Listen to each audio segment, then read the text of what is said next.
Am I answering to camera? Back to you? Okay, cross, okay, cool.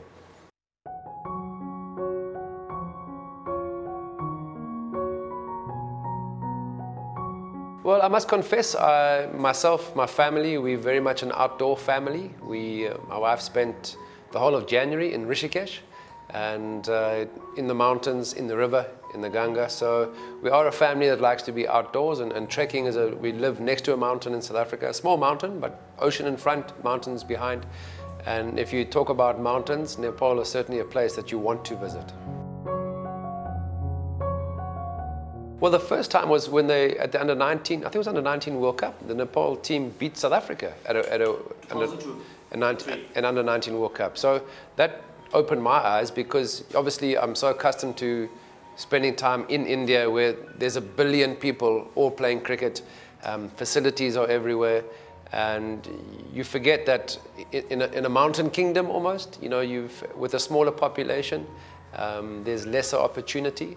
So if there's an under-19 team that can beat South African team with the facilities that we have in South Africa, with the infrastructure that we have in South Africa, there must be real raw talent here in Nepal.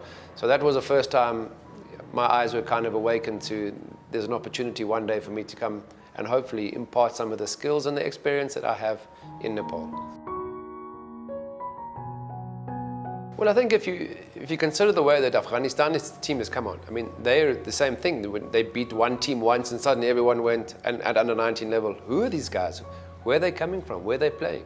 And it's great to see that a team like Afghanistan has come from a real beating one or two teams at a surprise package, now suddenly being contesters in the Asia Cup. Now they've played some really good, consistent cricket, and that takes structure though. So I think that's the most important thing, is that it's not just about coming in here for 10 days and seeing what I can hopefully find and unearth and expose from a cricketing skills point of view, but how can we add value going forward? And I think that's what Nepal is needing, because to be strong in under-19 once off every 4 years or every 6 years or 8 years, you don't want that. You want the cricket, the structures here to grow strong and make sure that it's not just a one-off occasion, that the team does well.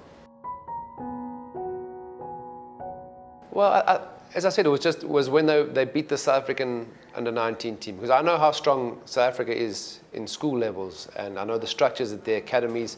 So that was the first time that I was actually taken a step back and thought, there's opportunity here. There must be real skill in Nepal for these young players to beat the South African team. I think my concern is that I've been playing cricket since 1992, but in Australia, Pakistan, Sri Lanka, India, Bangladesh. And the concern for me, and I've only been here 2 days, so I don't know a great deal, and I've been trying to learn and gather as much from the Nepal Cricket School, from the coaches that we're speaking to. And the big worry for me is that the structure is not in place for youngsters to play. So there's no school leagues and club matches, because that's the core of your cricket. Your future stars have to come from somewhere, and it can't just be an academy in an indoor center. It's got to be playing matches, because the skills you learn at practice, if you're not learning those skills or putting those skills into match time, you know, it's never the same. So my concern now is that, can we make a difference over 10 days? Sure, but can we make a difference over the long term? That's going to be the challenge, and hopefully with the energy that we have, with the sort of the partnerships that we're looking to grow here in Kathmandu and in Nepal, the partnerships will be the key. Because it's not me coming and saying, this is the way you have to do it. Conditions are very different here in Nepal, and I want to add value to the current players and to the current coaches. How can we make sure that the system that is operating, how can we make it better for the players and the coaches in this area?